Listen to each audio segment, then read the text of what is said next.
Ika-30 araw ng Disyembre, taong 1876. Sa umagang iyon, ang langit ay tila nagkikidalamhati, ang hangin ay mabigat, ang araw ay nagkukubli sa ulap, parang ayaw masaksihan ang pagwawakas ng isang dakilang buhay.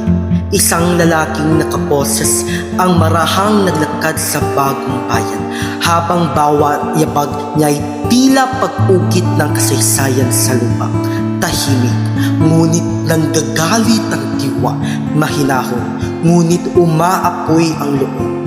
Hindi siya naglakad patungo sa kamatayan, kundi sa kalayaan. Hindi siya bumagsak dahil tinalo, kundi dahil pinili niyang maging ilaw sa gitna ng dilim.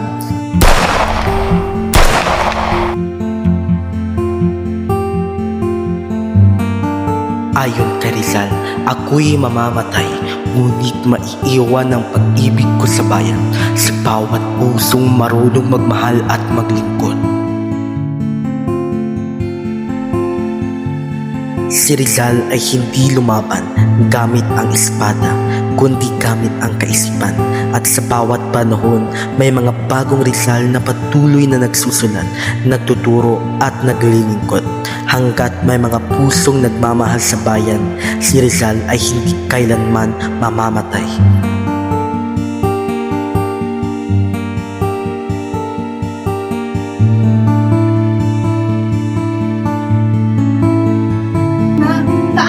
Maging bayani yun. Hindi mo kailangan namatay. Kailangan mo lamang mabuhay ng may malasakit at tutuhanan. Ito ay bayan ko. Ang kamatayan ni Rizal ay paalala na ang kabayanihan ay hindi nasusukat sa rango, kundi sa puso at layunin. Hindi kailangang may espada o sandata upang lumaban. Sapat na ang malasakit at katapatan at ang tapang na pinaglaban ang tama. Sa bawat nurse na nagbabantay sa gabi habang nakikipaglaban ang mga pasyente sa buhay, sa bawat magsasikang nagpapawis sa bukid upang may maisilbi sa hapag, sa bawat delivery rider na tumutulong sa matatanda kahit walang kapalit, at sa bawat kabataang nagtatanim ng puno para sa kinabukasan, naroon ang diwa ni Rizal, tahimik ngunit buhay.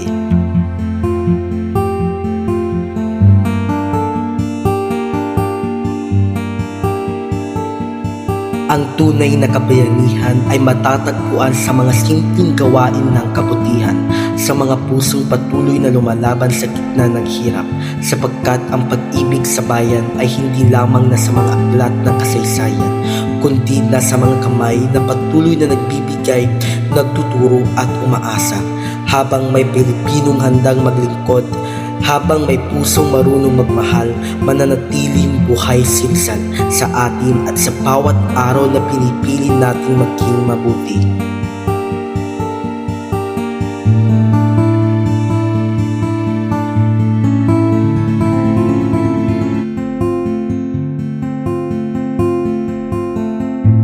Ang hirap magbago ng bansa.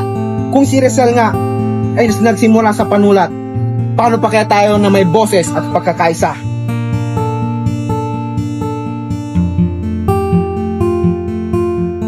Huwag kayong matakot magmahal sa bayan. Huwag kayong mag-atubiling maglingkod, sapagkat di kailanman malilimutan ng inang bayan ang kabutihang ginawa ng kanyang mga anak. Buhay si Rizal sa bawat kabataang nagtatanggol ng tama, sa bawat Pilipinong tapat at sa bawat pusong naniniwalang may pag-asa pa.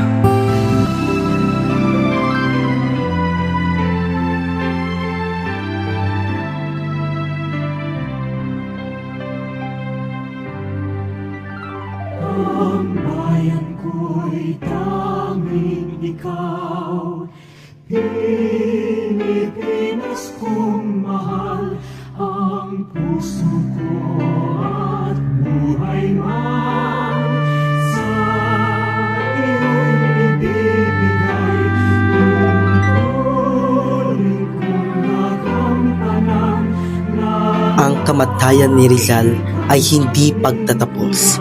Ito ang apoy na patuloy na nagbibigay liwanag sa ating pagkatao. Rizal, dead for freedom. tayo mabuhay para sa kabutihan.